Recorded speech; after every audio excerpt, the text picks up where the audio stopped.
ngomong ya, kalau kita ngomong ya, kayak Picasso itu ya. Picasso tuh dia menjadi hebat dan tetap karena dia sakit jiwa. Ya kan? Jadi guys, lu orang kalau sakit jiwa nih kayak gua nih misalnya juga, nggak usah malu-malu, biarin aja orang mau ngomong apa ya kan. Yang penting lu menghasilkan dan memberikan yang positif buat lingkungan. Kalau gua sih begitu ya kan. Jangan sampai kirim gua ambulans ya. Belum sampai.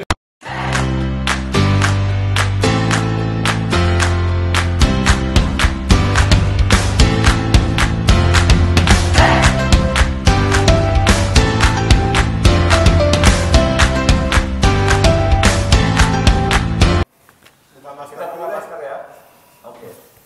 Halo semuanya.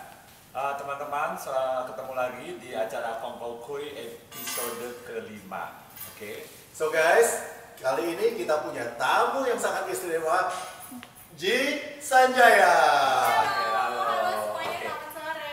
Ini series dari Young and Restless Entrepreneur series ya.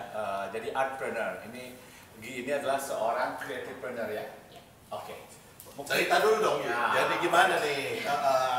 Apa sih kesibukan gini apa sebenarnya? Aku tuh kalau ngeliat-ngeliat tuh ya sosial medianya kayaknya di semua bidang deh ada ya, mulai dari desainer, masak, yoga gitu kayaknya ini superwoman banget gitu ya kan?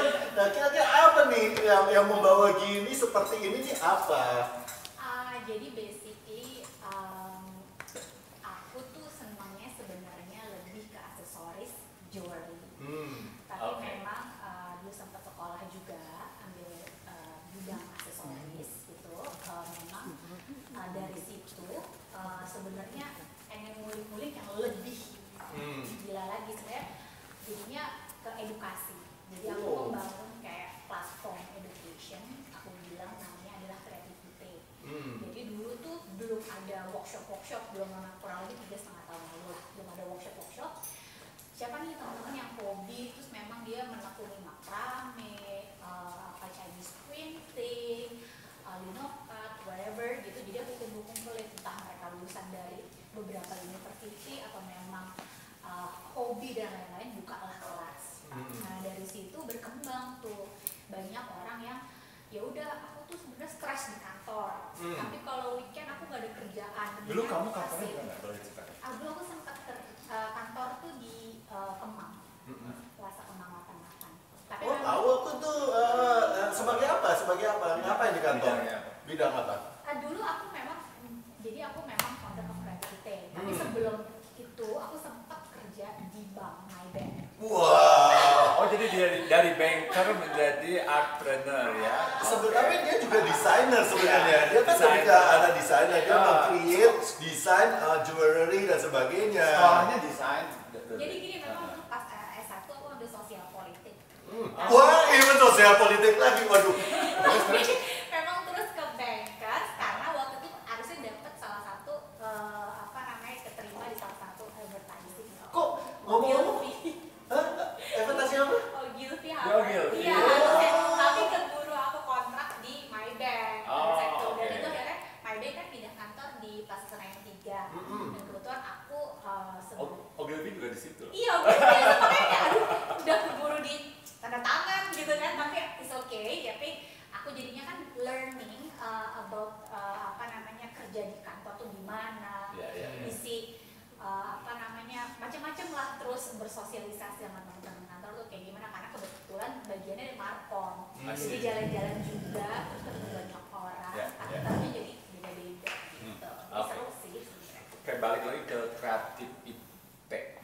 Ya, gimana? Tadi lagi cerita tuh. Nah, Gimana mulai membangunnya itu gimana? ya jadi awalnya karena temen-temen yang mereka tuh memang berkecimpung di bidangnya masing-masing, ya udah deh gitu.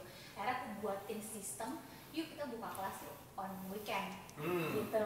Tadi awalnya di rumah dulu, pindah. Terus habis itu kita buka kantor di Yang di Kemang. Kemang. Aku pernah datang kan? Gitu. Terus kita ngebedain pameran namanya Kreativitas Tanpa Batas. Jadi sebenarnya anak-anak disabilitas, terus siapa aja ibu-ibu rumah tangga yang bisa gambar di talenan segala macam kita pamerin, karena mereka kan belum pernah pameran kan. Kalau teman-teman seniman kan pasti udah pernah pameran di mana-mana, di galeri dan di museum gitu. Jadi kita memberikan khalayak, makanya temanya adalah kreativitas tanpa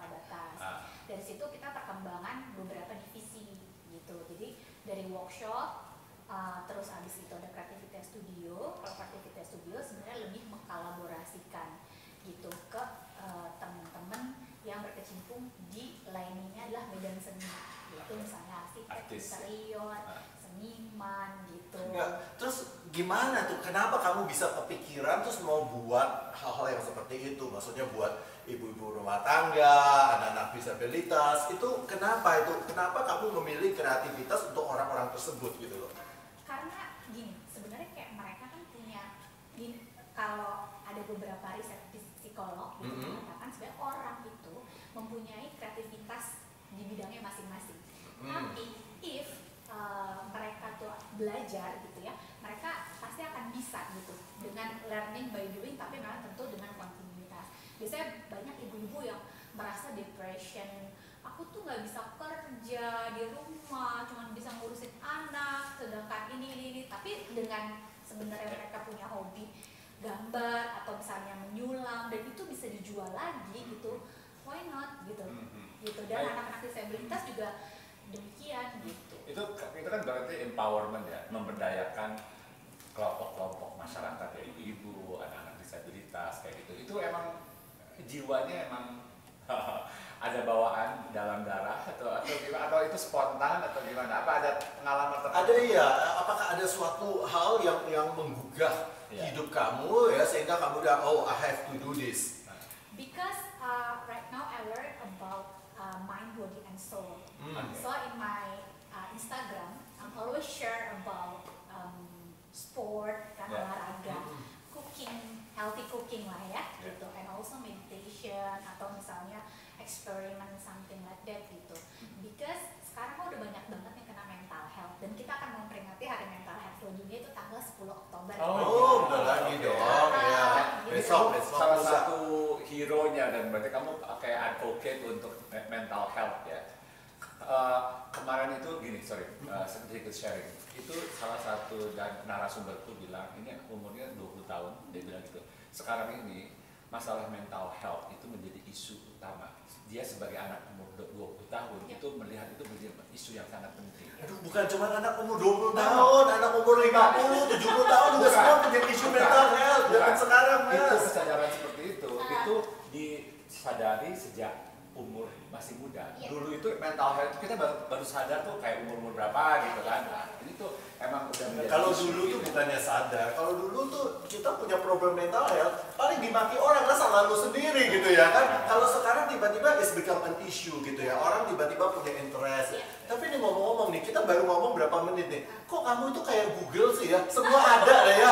Itu kayaknya semua bisa, ini iya, itu iya gitu. Wonder Woman, jangan-jangan mati Diana, bukan?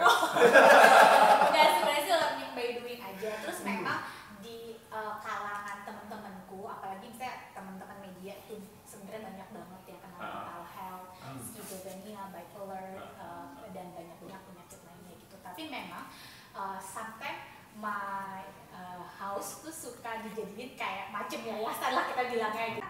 Kayak mereka have a problem or something like that, mereka suka came to my place untuk diskusi, lalala segala macam. Jadi tempat curhat. Tempat curhat. Tapi aku arahinnya lebih ke yang art, terus yaudah lah, you should burn stress with yaudah tanaman, cooking. Ngomong-ngomong, silakan dimakan minum. Kita ada di mana sih nih, Mas? Oke, kita nih sekarang ada di The Space. The Space, guys, ya. Di Noble House lantai 20 di Mega Kuningan. Ini tempatnya apa ya? Ini showcase ya, gallery, produk-produk home materials ya. Oke, apa namanya, seperti marble ya. Solid surface gitu, kemudian ada juga produk-produk untuk saniter dan sebagainya juga ada. Ya, jadi ini enak sekali tempatnya nyaman banget ya. Terus thank you banget, kita juga disediain kopi, disediain kue-kue ya. So thank you The Space untuk syuting pada sore hari ini. So jadi ini setelah tempat nih yang nyaman begini nih ya kan, terus gimana menurut kamu kita menciptakan mental health itu ya kan? Itu kan kita kan selalu membicarakan pasti suasana yang nyaman ya kan. Kita menjadi orang yang mental health-nya kita healthy, harus tempatnya nyaman ya kan. Nah, menurut kamu gimana, pengalaman kamu selama ini seperti apa sih yang nyaman itu dari segi orang awam lah istilahnya, orang awam yang banyak tahu sebenarnya. Nggak juga sih, Mas. Jadi orang banyak belajar. Jadi sebenarnya balik lagi ke diri kita pribadi.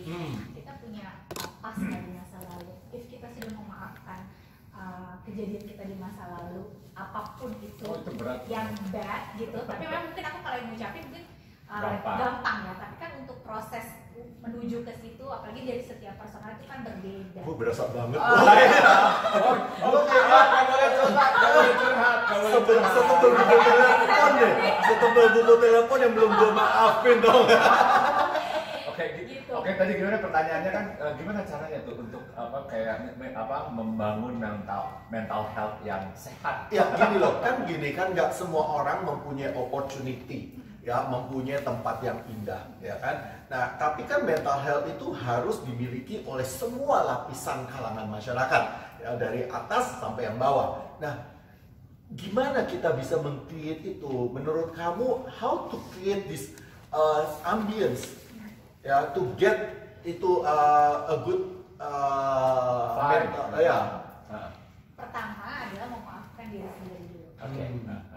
Yang kedua, kita harus membangun mind, body, and soul. Jadi memang kalau misalnya kita udah memaafkan diri kita sendiri, pasti pusatkan itu di pikiran. Gitu. Karena di pikiran kita kalau misalnya kita selalu negatif think gitu, kayak misalnya sekarang kan COVID orang banyak jadi stres gitu. Ya pasti pendapatan kurang dan lain sebagainya, semua lain lah ya, bisnis dan lain sebagainya gitu. Tapi kalau misalnya kita mungkin dari dulu kita udah punya save tabungan, terus kita memanfaatkan itu ya untuk kehidupan kita sehari-hari, tapi dengan memfokuskannya ke pikiran yang positif gitu. Dan juga tentu body dan juga soul gitu. Dari kita memang body kita healthy gitu, dan soul kita juga healthy. Aku rasa energi itu dan semesta pasti akan memberkati, dan kita juga akan lebih mental kita teruji dan kita bisa hadapi itu semua. Oke. Tadi boleh di-elaborate mengenai bagaimana caranya memaafkan diri sendiri. Maksudnya apa nih? Mau gua rekam ya, saya gua rekam supaya lu bisa ulang-ulang di rumah mendengarin ya. How to forgive yourself gitu ya kan.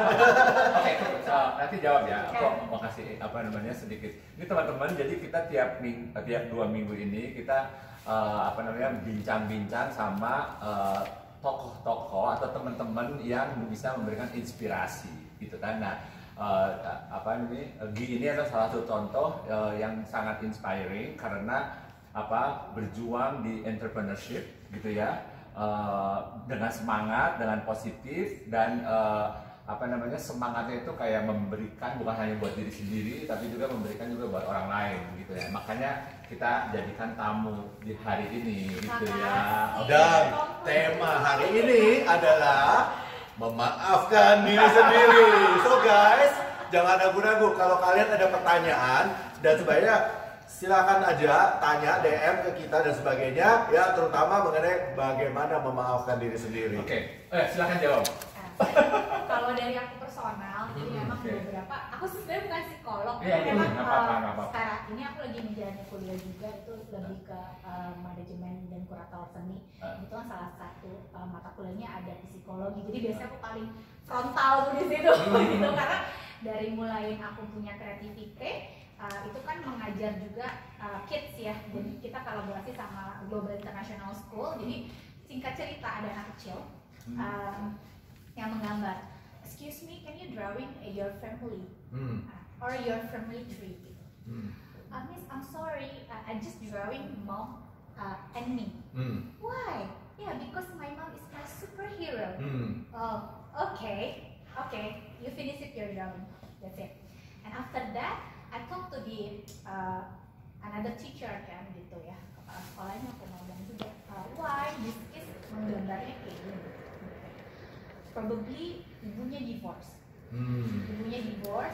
Dia merasa mamanya itu adalah superhero-nya dia. Gitu. Jadi sebenarnya dari gambar sebenarnya sampai kita bisa membaca karakter anak. Nah, kalau misalnya dari sekarang udah banyak psikiater. Dulu kalau orang zaman dulu ke psikiater, kenapa anak lo gila gitu kan? Kalau sekarang kan lebih terbuka dengan adanya hal ini. Sebenarnya anak itu kondisinya umur 5 sampai 6 tahun, ini menurut buku ada satu buku dan juga pelajaranku, mereka tuh udah ada kecenderungan seksual. Jadi seksual tuh bukan berarti jenis, nah lawan jenisnya itu ke orang tua. Jadi kenapa kadang anak cowok lebih dekat ke ibunya gitu. Nah sebenarnya terbangun seperti itu. Nah dari umur 11 sampai dengan 16 tahun kalau nggak salah, itu sebaiknya anak itu dibawa ke psikiater gitu. Karena dari anak 11 sampai 16 tahun itu udah rentan terjadinya adalah skizofrenia, bipolar dan lain-lain. Jadi biasanya kalau di psikiater itu akan ada pertanyaan, tes dan lain-lain gitu. Jadi banyak banget teman-teman tuh yang jiwa raganya yang kebentur sekarang menjadi skizo, sekarang menjadi bipolar dan penyakit mental lainnya, memang ada yang terbentuk dari kecil karena problematika di masa lalu gitu. Ada juga yang terbentuk karena problematika ya putus cinta, pekerjaan, whatever segala macam gitu. Tentunya itu adalah luka batin yang mendalam. Benar, luka batin ya. Jadi kata keywordnya adalah luka batin ya. Nah, terus memaafkannya bagaimana caranya? Oke, kalau dari aku pribadi, memaafkannya itu adalah kita menutup di masa lalu, tapi menutup buku di masa lalu dengan memperbaiki di masa sekarang. Past is past. Nobody people perfect. But if kita thinking about the future, help people gitu loh, buat kita menjadi lebih baik. Why not gitu? Jadi melupakan. Tapi memang melupakan tentunya itu nggak bakal melupakan. Yeah. Tapi semua controlling di pikiran. Maka dari itu aku selalu kayak menekankan mind, body, and soul karena semua terfokus pada pikiran. Why people banyak yang sakit cancer? Because number one is stress. Gitu. Kenapa orang banyak yang mental health? Itu semua kepikiran. Gitu. Kalau pikiran kita kosong, nggak diisi, gitu. Terus kita juga nggak maafkan kita di masa lalu gitu ya udah close gitu, tapi kita jadikan itu pelajaran dan kita melangkah lebih baik untuk future gitu. Tapi itu yang paling susah kan sebenarnya, menutup pintu di belakang itu kan yang paling susah. Iya loh, gue lagi bukan curhat nih ya, gue lagi kepikiran gitu ya. Konsultasi, tapi menutup pintu di belakang itu kan paling susah ya. Apalagi nih ya, kalau dilihatnya nih analisa omongannya deh, kayaknya gue luka batinnya kebanyakan putus cinta deh. Kalau sekali dua kali sih nggak apa-apa ya nggak ya. Tapi kalau udah berkali-kali lah, itu kan susah. Menutup pintunya itu udah kayak lawang sewu, tau nggak mas? 1000 pintunya mesti ditutup. Ya kan, nah itu susah banget. Nah ya, tapi ya memang itu mau nggak mau ya harus dilakukan ya kan. Tapi yang paling susah adalah memang memaafkan itu gitu loh ya kan. Memaafkan diri sendiri itu nggak gampang. It's easy to forget but not to forget. Iya, kita ngomongnya tuh gampang, tapi kenyataannya tuh bagaimana gitu ya kan? Tadi itu let it go. Ya. Karena I believe about positive energy sih mas. Maksudnya kayak orang-orang di sini. Let it go tuh maksudnya get a new person gitu ya kan, get a new person. Jadi yang belakang let it go gitu ya. Itu boleh juga. So guys, enggak sih, gue sih udah ada yang punya. Yang masih bujangan, yang masih single. Sebenarnya kita ya, sebenarnya kan dengan yang pas itu kita bisa belajar kan. Kalau aku orangnya positif aja, jadi kalau saya yang pas, ya berarti kita belajar karakteristik seseorang. Oh ada yang kayak begini ya, gitu. Oh berarti pas yang next new baru jangan kayak gitu karena gini di psikologi aja mengatakan dasar karakteristik seorang itu tidak akan pernah bisa berubah. Tapi kan juga orang mengatakan ya, gelas yang retak, walaupun dilem kayak apapun, retaknya tetap berbekas gitu ya kan. Tapi kita makanya mesti harus ada ini mas, apa namanya, udah ada di lock gitu loh di mind kayak udah. Jawabannya jangan pakai gelas beling, ya kan pakai gelas plastik. Jadi biar jatuh kayak apapun nggak akan pernah retak ya kan. Tadi manusia plastik males ya. Oke, ini kan kita lagi ngomongin soal entrepreneurship ya. Oke, terus gini, gimana caranya nih? Ini kan bidang yang dijalankan oleh Gi itu kan sesuatu yang agak abstrak ya. Jadi nggak punya barang produk dijual kecuali yang perhiasan ya. Oke, tapi kalau kayak workshop gitu, kemudian kolaborasi bikin instalasi dan lain-lain itu ke kliennya itu tuh cara promosinya itu gimana? Sebenarnya segini sih, kita tuh harus punya identity kan, gitu. Identity dan of course sebenarnya link juga gitu. Jadi kalau aku orangnya tidak menolak kolaborasi, gitu. Jadi tidak menolak kolaborasi sama lain siapapun mereka gitu. Jadi kan memang kita ada 4 line tadi, ada workshop, studi studio produk udara merchandise and souvenir dan juga sekarang baru ada production house gitu, PH ya? macam PH lah tapi masih PH kecil gitu. Kita nggak pernah yang namanya nutup. Kayak misalnya di tempat kamu bisa nggak bikin merchandise misalnya buat ojek online siapa gitu, bisa nggak ya bikin yang handmade gitu. Oke, gitu. I have a teacher gitu kan dan juga pengrajin gitu loh. Ya udah, jadi aku membuat si ekosistem itu. Jadi misalnya dari klien, dia mau bikinnya handmade gitu, yang hampers lah handmade gitu buat lebaran atau Christmas gitu. Aku bilang sama guru-guru, bisa nggak sih dibuatin kayak gini gitu. Jadi as a special, jadi energiku tuh juga, dan juga aku mendapatkan rezeki bukan dari buat aku sendiri, jadi sebenarnya ke guruku juga atau pengrajin juga. Jadi sebenarnya circle gitu, jadi itu nggak putus gitu. Kecuali memang ada beberapa klien yang maunya mass production gitu kan, tentunya kita harus ngambil dari mana atau memang dari pabriknya dan lain-lain gitu kan, tergantung brand ya. Kadang-kadang brand memang buat mass, ada yang buat hampers handmade gitu kan, buat eksklusif gitu. Tantangannya apa nih sebagai pengusaha yang macam-macam itu? Memang kan kita sebenarnya apalagi workshop ya, dulu 3,5 tahun tuh belum ada yang bisnis kayak aku, belum banyak gitu. Kalau sekarang banyak banget, bahkan orang yang punya kafe bisa buka workshop kayak aku. Tapi itu nggak jadi masalah karena kita juga punya identity sendiri gitu, dan kita membuka bisnis-bisnis lain gitu. Walaupun karena kan tadinya kan kita mau bikin edukasi juga gitu, maksudnya lebih ke sekolah gitu. Cuma aku pikir kita tahan dulu gitu sampai mendapatkan struktur yang baik sekali gitu. Apalagi edukasi di Indonesia ya, agak kurikulum dan lain sebagainya agak sulit gitu. Tapi kan ini loh, secara teori entrepreneurship itu kan sebenarnya kita kan kalau menjalankan sesuatu harusnya kita tuh cukup fokus ya. Nah, ini gimana caranya kamu memfokuskan diri dengan sekian banyak bidang gitu loh? Itu kan nggak gampang dan bidangnya kan beda-beda. How you handle this gitu loh? Sebenarnya manajemen time sih sama tim. Jadi memang kalau misalnya kayak workshop, aku ada tim sendiri. Kalau misalnya art instalasi, kita ada tim sendiri. Jadi misalnya art instalasi, aku biasanya ada tim yang ada di Jakarta, Jogja, Bandung, Bali gitu. Jadi biasanya kita ada project ini selama berapa bulan, ya udah kita bikin tim, kamu handle ini, kamu handle ini, kamu handle ini, kamu handle ini, kamu handle ini gitu. Begitu juga dengan produksi. Jadi kalau misalnya produksi, biasanya aku ada tandemannya gitu. Jadi biasanya aku jarang, maksudnya untuk yang produksi kamu aja yang ngomong ke klien ya gitu ya, yang tektokan sama klien bisa kan, biasa paper lah, MOU lah, apa segala macam. Kita yang bagian produksinya aja gitu. Jadi sebenarnya opportunity soalnya nggak datang 2 kali mas gitu.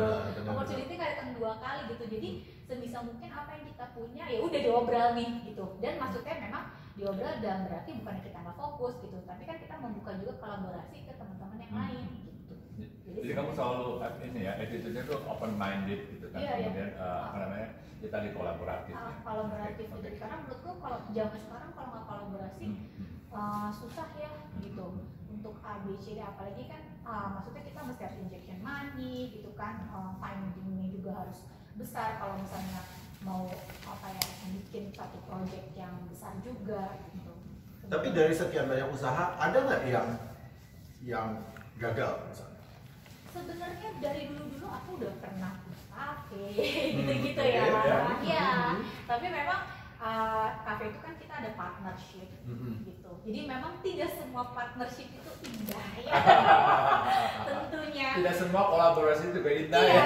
Betul, ya. tidak semuanya gitu. Karena kadang gini, sistem kerja kita belum tentu orang sesuai lain dengan orang lain ya. Gitu. Kadang kita yang harus ya udah kita follow juga sistem kerjanya. Tapi kalau misalnya ternyata follow-nya, aduh yang satu lambat ya, pura-pura ya, satu ini gimana ya caranya nge-push atau gimana supaya nggak ada hard feeling gitu, because sometimes people tuh lot of hard feeling gitu loh after that project, udahlah gini gitu. Kita terbuka sih gitu loh. Misalnya kita ada masalah apa nih, sorry Gi, aku udah nggak bisa nih join this project because gini. Oh ya udah gitu. Kan ada set plan A, B, C yang harus kita pikirkan gitu kan ke depannya. Gitu. Jadi chemistry itu penting banget. Iya. Satu sama lain tuh chemistry-nya Iya, harus benar. jalan, ya kan. Kalau pacaran juga gitu mas. Ya, nggak kan ya bener kan ya. Dibawanya ke pacaran terus. Tadi loh, aku tuh kagum banget ya dengan kata dia nih ya. Kita tuh harus belajar time management. Bener Iya. loh, time management. Time Kalau lu management. punya pacar banyak, lu harus pintar time management. Enggak, time management adalah people's management. Iya. Itu pacaran. Kalau time itu lain-lain kegiatan ya. Oke. Dulu kan pernah jadi itu banker tadi kan ya. Terus jadi sekarang jadi entrepreneur gitu kan. Nggak ini nggak sih apa namanya? Nggak kayak aduh kalau jadi jadi pegawai kan tetap gitu kan ya, pasti dan lain-lain gitu, stabil. Nah sementara kalau jadi UKM itu kan turun naik gitu kan ya. Aduh, itu gimana menghadapi gejolak itu? Jadi sebenarnya pas waktu kerja di Maybank, karena dulu dikasih fasilitas operasional mobil, terus keliling keluar kota, sebenarnya udah punya bisnis. Oh, gitu. Jadi halo my bank. terus kayaknya udah desain. terus. Jadinya udah aku kali nyentrik lah gitu. Jadi kayak aduh nih anak nyentrik banget sih, nyanyi banget sih gitu kan. Jadi biasanya kalau setiap ada meeting di luar sebenarnya pasti aku kayak mampir ke kafe aku gitu kan, untuk liatin, rapihin lah. Jadi aku bener-bener manajemen time juga gitu, sempetin gitu waktu untuk itu gitu. Memang beda sih case-nya ya. Sebenarnya beda juga setiap manusia. Kayak mungkin ada yang memang mereka tuh lebih senang di kantor karena memang mendapatkan gaji yang fix gitu. Tapi kalau menjadi entrepreneur kan 1 kali 24 jam ya. Maksudnya kita harus berpikir bangun tidur apa yang mesti kita lakukan. Lihat cek jadwalnya, cek schedule. Kalau bangun tidur, kalau nggak tidur, Jangan mas, wajib. entrepreneur lebih banyak kan tidurnya daripada bangun tidur ya. Wajib. 5 jam aja udah untung. 6 jam deh, harus 6 jam deh gitu. Soalnya, tapi kalau aku, memang aku tipe orang yang kayak banyak banget, kayak seneng banget Banyak maunya ya? banyak maunya bereksperimen. Kalau misalnya, masa sih kayak nggak bisa masak ini gitu, aduh bisa lah, tenang aja, kita coba, ternyata enak, oh ya udah share aja. Terus ternyata banyak teman-teman yang ikutin, ayo udah seneng, dia aku akhirnya jadi buka usaha ini loh dengan resep kamu, oke, cool gitu, ya udah do it gitu. So dari semua usaha, kalau tadi kita sempat ngomong apa yang nggak sukses, yang paling sukses apa yang kamu sampai hari ini Merasa tuh bangga banget gitu loh. Kreativitas sih.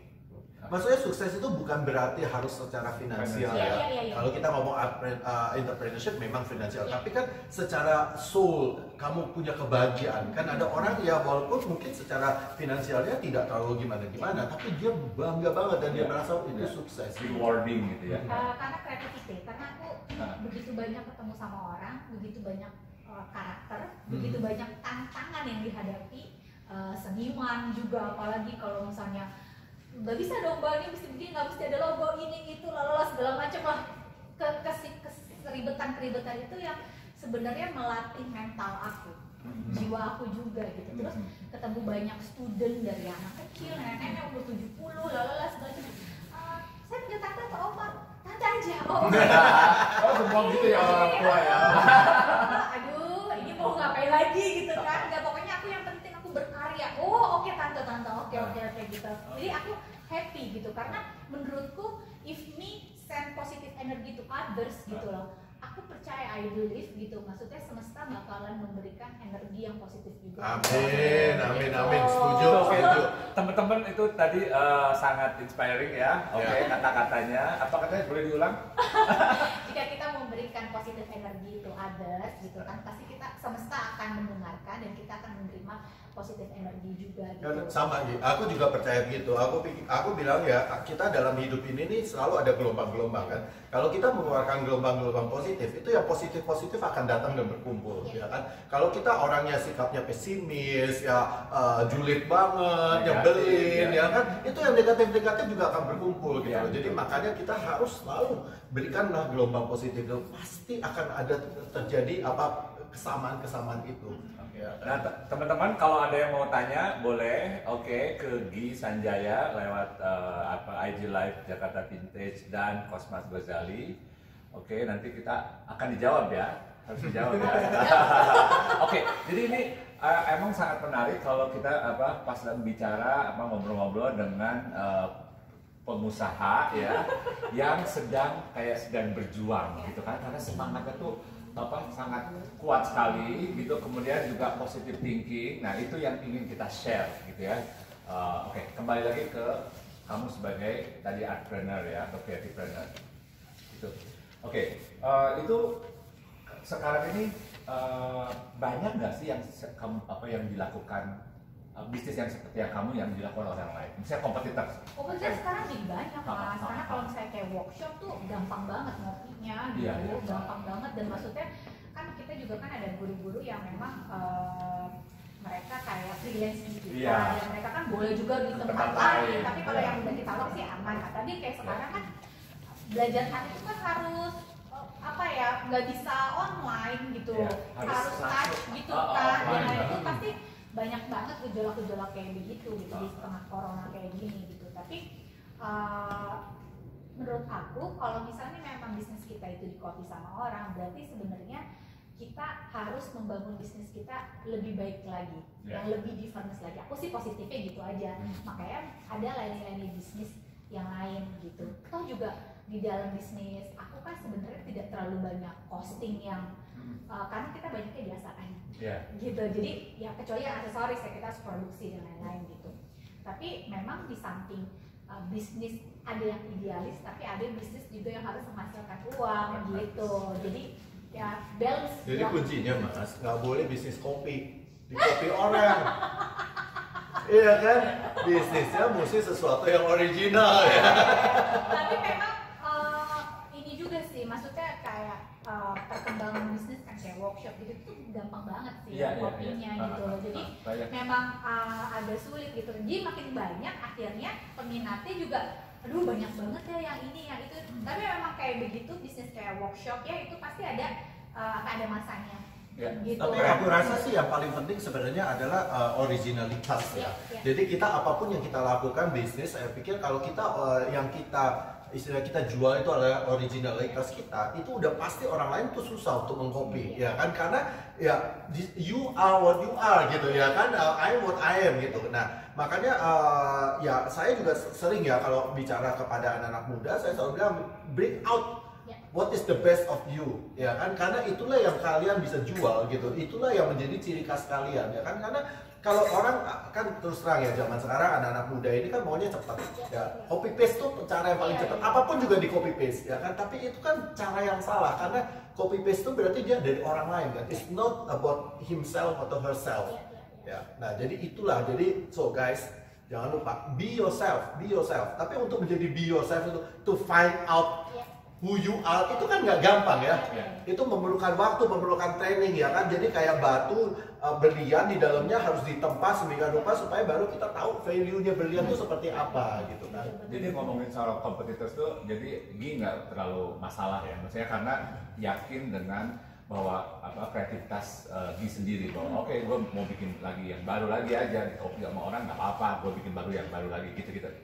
Sebenarnya gini, kalau sekarang gimana kalau kreativitas soalnya udah punya identity gitu. Jadi aku rasa dengan identity tersebut kita nggak bakal lekang oleh waktu gitu. Jadi kayak ya udah mau ikutin playground kita nih misalnya gitu ya, berapa lama mereka bertahan gitu aja, gitu aja sih. Sedangkan kita kan juga ada beberapa divisi yang lain kan gitu. Jadi kalau misalnya ya mungkin ada investor atau apa memang benar-benar mau mengembangkan menjadi benar-benar true education, bukan sekedar workshop, let's say misalnya university atau sekolah menengah misalnya seperti itu ya, why not gitu. Kita nggak tahu kejadian nanti about the future. Oke, berarti ini salah satu ciri dari entrepreneur di mana-mana adalah punya mimpi besar, gitu kan ya.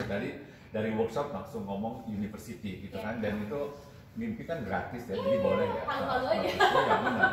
Jadi halunya yang positif ya. Halunya yang positif, tapi memang halunya itu untuk nggak tahu ya, if for me gitu, di dalam hidup tuh harus ada plan A, B, dan C gitu. If plan A nggak jalan, kita pindah ke plan B, tapi plan B tetap belajar di plan A gitu. Plan B sampai di C misalnya nggak bener-bener juga, nih pasti ada yang salah.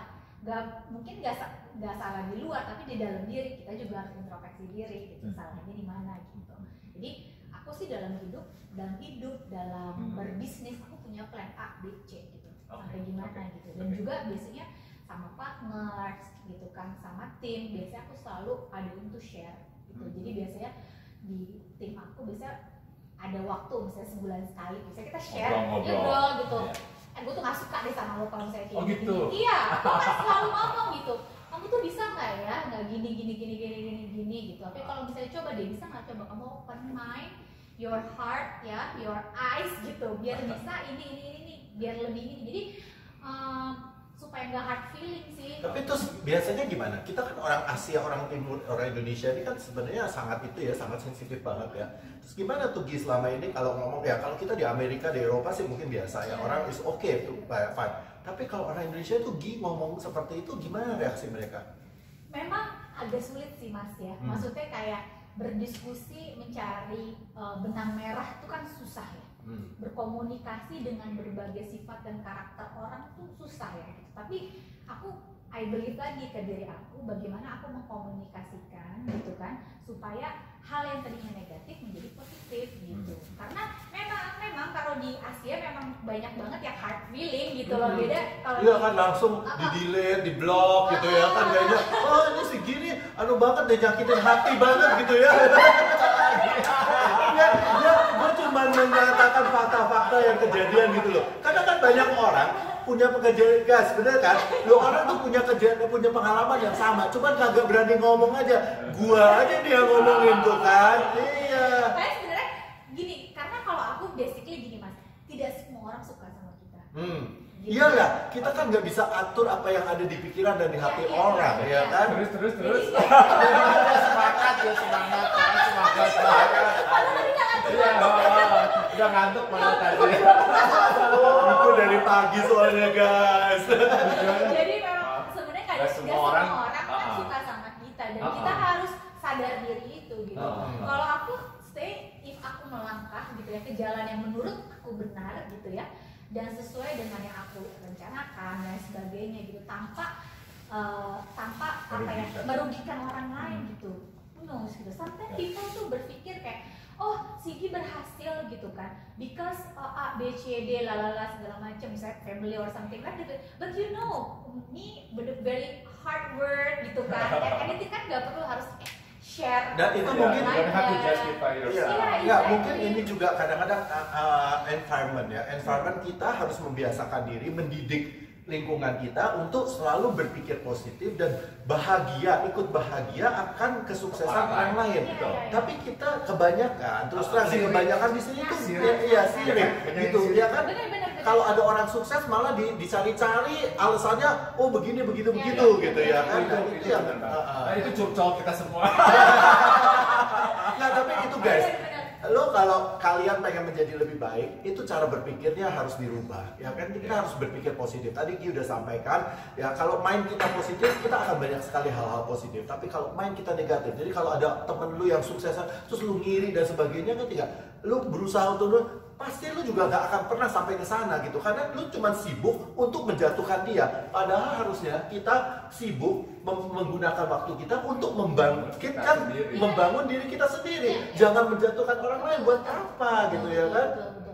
Makanya kayak memang hard feeling tuh susah ya. Maksudnya kan dengan sebenarnya teknologi ada plus minusnya juga kan sebenarnya gitu. Sampai dengan di era Covid kayak begini, mungkin orang banyak waktu yang kepoin orang apa gitu kan gitu. Yuk makanya olahraga, masak yang lebih bertanam ya. Ngomong-ngomong soal Covid, terus sekarang bisnisnya gimana dengan Covid? Nggak bisa bikin workshop, nggak bisa gimana? Tentu Mas, memang di era Covid ini semuanya down, banyak sekali kita kontrak-kontrak yang cancel dan lain sebagainya. Tapi memang ya ada part yang masih bisa kita manfaatkan gitu. Kayak sekarang aku bikin namanya Gi Kitchen. Jadi sebenarnya Gi Kitchen ini sebenarnya bukan untuk diri aku sendiri gitu, tapi sebenarnya buat teman-teman yang kena mental health, terus berkolaborasi siapa aja, misalnya ada. Jadi tiap kali dari tadi ngomong kayaknya gue yang berasa terus ya. Kayaknya gue salah nih ya, ada yang something wrong nih ya. Mental health dulu kayaknya gue berasa langsung. Jadi kayak misalnya di Gi Kitchen tuh bisa kolaborasi apa aja sih, yang misalnya orang misalnya bikin Gi aku nih mau bikin bisnis tapi saya belum berani nih jualan gitu, collab aja sama Kitchen gitu. Terus juga biasanya di setiap Senin kadang-kadang sih ya, karena kan teman-teman yang kena skizo gitu itu kan nggak apa ya, nggak bisa ditekan kayak ada pesanan loh di hari Senin gitu. Jadi kadang pas nih aku Senin mau buka PO loh, kalian siap nggak bikin gitu. Itu kan sebenarnya aku apa ya, mengelola energi lagi gitu loh, supaya mereka ada kegiatan gak cuma yang terbekam yang apa sih, diem aja di rumah dan tambah stres dan hanya ketergantungan obat suntik dan minum dan lala segala macam. Tapi kita ibaratnya punya tanaman tapi kita siram nih, siramnya gak langsung rot gitu kan, tapi pelan-pelan yuk ini loh, ya udah bikin aja cookies apa, yuk kita kolaborasi gini. Terus teman punya kebun yang kebun pohon sirsak, pohon alpukat, pohon daun kelor yang tidak pernah dimanfaatkan. Ya ampun, itu tuh sebenarnya kasihannya jangka panjang gitu loh. Yang memang daripada mengkonsumsi obat-obatan, sebenarnya kalau itu memang jangka panjang untuk long term di hari tua dan lain-lain, itu kan sebenarnya bisa dibikin teh ya seminggu 2 kali, minum teh, dan itu kan thank you. Ya Mas belum dikirim ya. Nanti aku kirim ya. Kebuka nih rahasianya. Dia 2 minggu yang lalu ketemu lagi di bawah gitu. Ntar aku kirimin ya. Terus ya udah bikin apa namanya macam-macam ya gitu apa gitu. Jadi sebenarnya walaupun of course ya, maksudnya pemasukan pasti jauh banget, down banget. Dan aku juga memanfaatkan waktuku untuk belajar gitu. Jadi memang basically kan aku tidak ada sekolah di manajemen dan kuratorial seni. Jadi saat ini aku memanfaatkan sekolah kembali gitu, walaupun kelasnya tuh online, tapi ya aku mengambil positifnya lagi gitu dengan kelas online. Jadi aku bisa stay di rumah, terus bisa ngerjain ABC deh ya, sampai kadang-kadang sambil dengerin gitu kan di kelas online sambil masak. Oke, yang di kitchen ini jadi apa namanya? Kamu masak masakan yang sehat. Kamu juga menyalurkan masakan teman-teman ke mempromosikan, ikut menjualkan gitu ya? Jadi sebenarnya di kitchen ini belum ada masakan-masakannya, jadi baru ada cookies, terus teh-tehan natural tea lah dari daun-daunan yang direbus kayak gitu-gitu. Jadi sebenarnya itu palm sugar gitu kan. Jadi memang aku bukan yang mengambil, jadi kayak mereka kan ada orang gimana sih bikin brand nggak ngerti gitu kan. Gimana sih jualinnya, kita cuma bisa promosi ini doang nih gitu. Terus teman-teman yang mental health kan biasanya memang itu adalah ada art terapi, art cooking, segala macem. Ya udah yang senangnya cooking, yuk aku kumpulin, udah pada bisanya apa? Iya bisa ini, ya udah yuk. Tapi kan aku tetap tetap bantu gitu loh. Kita coba dulu ya tes kue ini, buka Senin dulu ya, rame nggak gitu.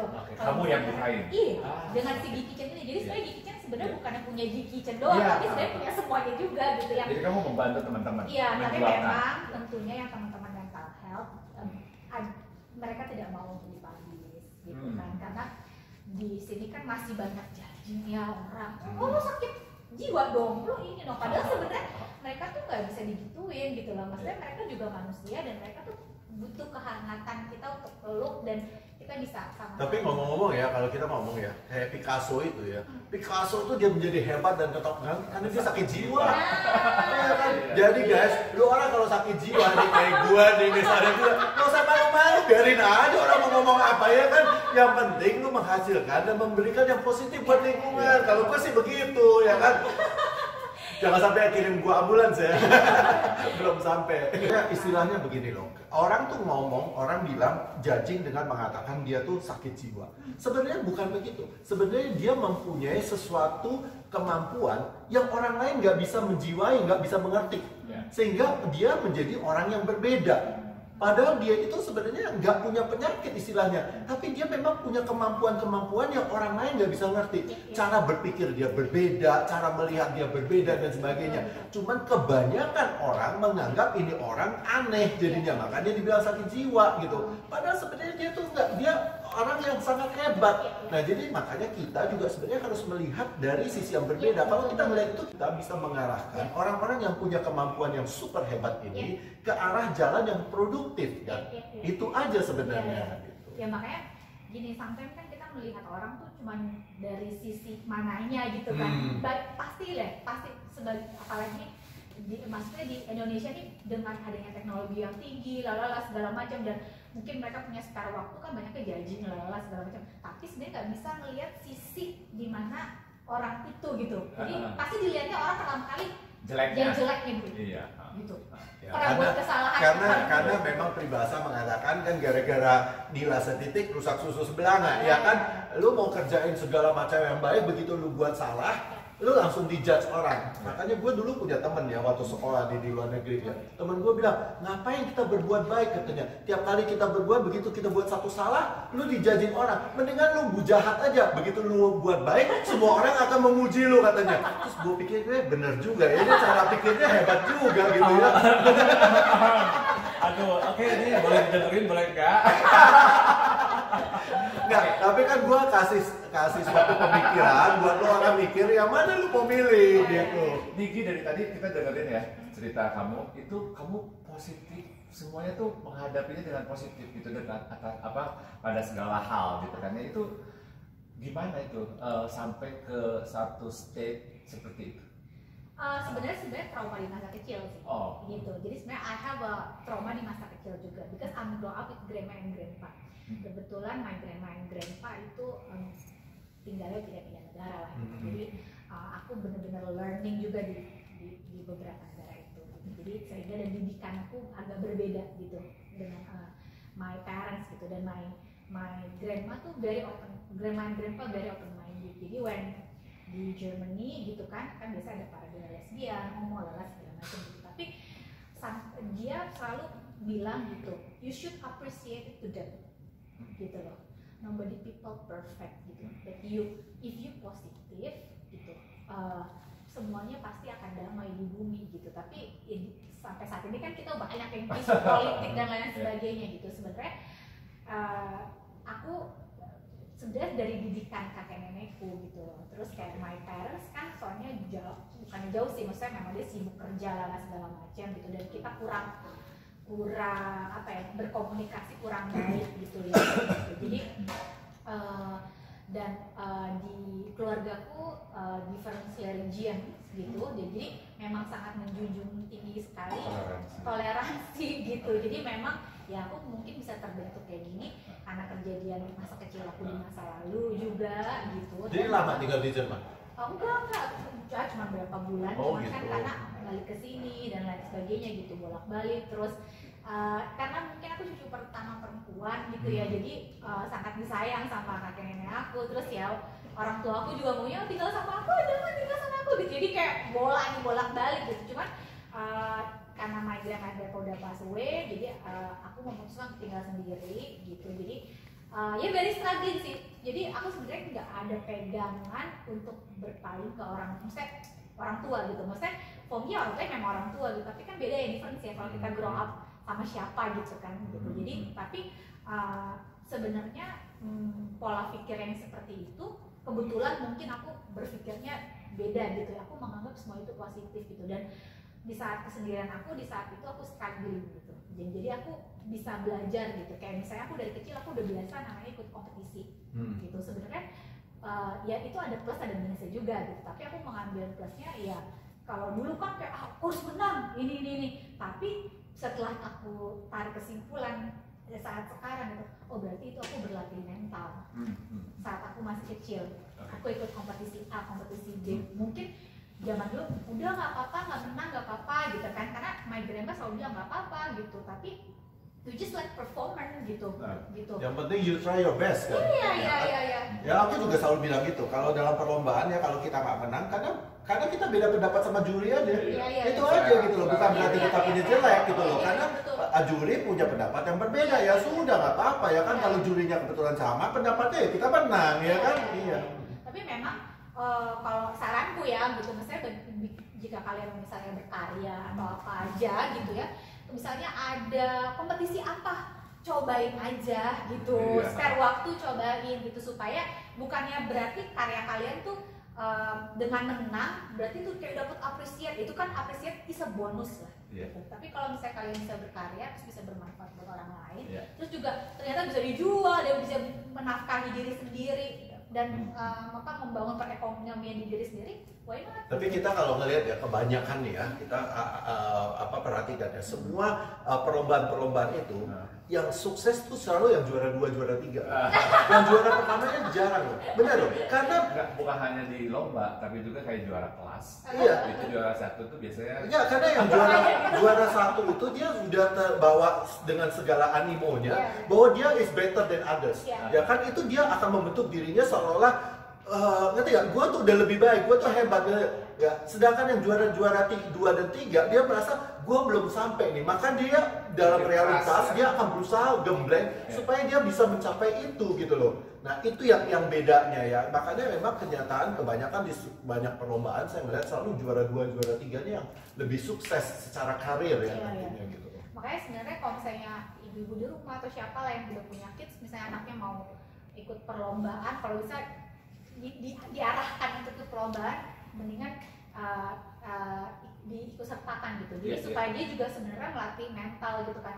Ya bukan berarti wah harus menang gitu kan. Terus pokoknya tapi kita bisa ngebangun mental juga gitu. Maksudnya once misalnya kan people pasti meninggal ya gitu loh. Jadi once misalnya dia pas SMA ibunya meninggal dan segala macam, udah bisa bangun sendiri gitu. My dad ya dulu selalu cerita gini, dia bilang my grandma itu selalu ngomong ke dia, karena kan my dad tuh dari Sumatera pindah ke Jakarta sekolah ya kan, jadi dia waktu itu masih habis SMP dia udah pindah ke Jakarta SMA.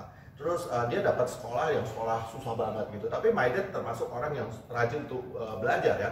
Itu my grandma selalu pesan gini katanya, kamu gak usah jadi juara 1, yang penting kamu tidak gila. Karena kalau orang mau jadi juara 1 tuh kan dia jadi gila, akhirnya kan dia menutup diri dari lingkungan, dia fokus I have to win gitu ya kan. Jadi my grandma selalu bilang, kamu juara 2, juara 3 nggak apa-apa, yang penting kamu tidak gila katanya gitu. Tapi emang sih kalau misalnya hard work kan membuahkan hasil ya gitu. Tapi memang jangan sampai yang tenggelam di satu lubang yang sampai udah menutup diri dan gimana. Orang sekarang banyak banget kok kayak kompetisi apa yang sebenarnya ya chill aja, kita ikut aja. Kuncinya itu kan balance. Iya. Ngomong balance lagi, tadi gimana? Yoganya gimana? Kita udah sempat ngomong nih ke yoganya. Kamu yoga atau cuma aku sebenarnya lebih ke stretching? Exercise workout. Zumba ya? Aku Zumba, body combat, body pump, ya macam-macam lah itu. Kayaknya kita kan ngundang dia sebagai entrepreneur ya, tapi yang kita dapat. Makanya gue bilang kayak Mbak Google, semua ada gitu loh. Terus pengajar juga, terus tukang masak juga, terus Zumba juga, segala macam. Tapi saya daripada COVID kan maksudnya orang banyak PSBB, nggak tahu, misalnya daripada julit-julitin orang, mending kalau misalnya lihat teknologi Instagram memang positif gitu ya, maksudnya kayak oh ini apa, lihat YouTube belajar masak apa daripada ngejulitin orang terus maksudnya politik A, politik B, politik C jadi apa segala macam, jadi malah tambah stres, apalagi masker COVID dengan ya argumentasi masker, whatever segala macam dan masih banyak hal lainnya gitu ya.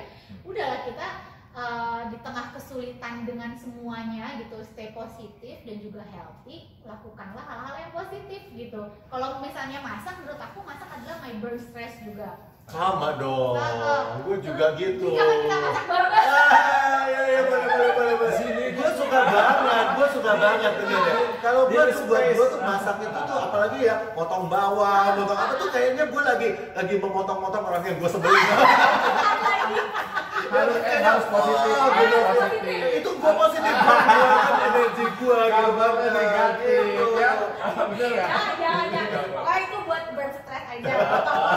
Olahraga, selain kan kayak misalnya itu energi kan, kita buang keringat juga kan itu sebenarnya bagus buat kita healthy kan. Jadi body combat kan banyak yang di YouTube apa, terus apalagi di tempat gym kan tutup. Biasanya aku tuh nge-gym dari jam 6 sampai jam 11 sampai gymnya tuh tutup gitu. Jadi aku bisa sehari ikut 3 kelas gitu. Gila ya, hebat ya. Aduh bener-bener Superwoman, Wonder Woman. Gue pernah ikutin loh sekali lewat YouTube, gue diundang untuk ngikutin tuh trainernya dari Amerika ya, 40 menit tau gak? 40 menit, abis itu gue 40 hari loh sakit kaki loh. Gua lari di GBK kagak apa, gua ikut body combat gitu, gila gua bilang. Kayaknya usia udah nggak bisa dibohongin ya. Iya, aku kali biasa sehari. kalau di tempat gym almost every day, paling aku beli cuma 1 kali 1 minggu ya gitu. Tapi biasanya kalau di tempat gym, biasanya aku dari jam 6 sampai jam 11 itu pasti aku ada di Pondok Indah, aku selalu nge-gym. Jadi biasanya udah pas RPM ya kan, terus biasanya body pump, terus biasa langsung lagi body combat. Biasanya aku kayak gitu, selalu kayak gitu. Karena sampai kan kalau misalnya di tempat gym banyak temen yang ngajakin ngobrol gitu ya, aduh jadinya nggak fokus nih kan. Jadi biasanya aku lebih senang ikut kelas karena kayak, wah ikut RPM, juduk, woi gitu kayak semangat gitu. Jadi oke lah gitu. Tapi pas sekarang gym tutup, jadi aku mikir ya udahlah aku nge-gym di rumah aja, terus aku bikin video, jadi siapa tahu mungkin teman-teman di rumah atau followers Oke, aku ini bisa apa namanya contoh mungkin buat teman-teman ini sangat inspiratif sekali karena mengisi semua kegiatannya ini positif semua loh. Oke, apa olahraga, masak, terus tadi apa mental health dan lain-lain segala macam itu semua positif dan sebagian menghasilkan uang. Menghasilkan uang tuh lebih untuk kolaborasi sih ya. Iya, menghasilkan. Jadi pokoknya aku menekankan mind body and soul deh. Jadi Mind, body, and soul. Tapi sebenarnya memang begitu kan ya gitu. Maksudnya kalau kita mind body and soul kita semua healthy, ya kan? Itu pada prinsipnya ya boleh dibilang secara finansial uang itu juga akan jalan ya sendiri gitu loh. Tapi kalau kitanya nggak healthy ya gimana kita bisa fokus ya? Itu akhirnya semua juga akan berantakan. Jadi itu yang penting itu sebenarnya. Ya. Sebenarnya nggak all about cuan terus. Iya. Jadi cuannya juga buat badan Cuan juga. diri sendiri kan. Iya. Oke. Guys, kayaknya waktunya Jadi kayaknya kita tinggal. udah selesai ya. Oke. Thank you. Thank you so much ya. Senang banget kita ngobrol sejam gak terasa dan banyak topiknya banyak. So guys, gini adalah Mbak Google ya. Jadi apapun juga kalian mau nanya silakan ya dan follow ya kita semua apapun yang ini karena ini sangat positif sekali tips yang kalian mungkin nggak gampang juga dapetin dari luar dan nggak banyak orang yang mau sharing tips seperti ini. So Gi, terima kasih banget. Juga thank you untuk the space, untuk tempatnya yang indah ya kan tentu saja dan makanannya yang nikmat ya, kopinya juga oke banget. Guys, sampai ketemu Dua minggu nomor 6 next time. See you guys. Thank you.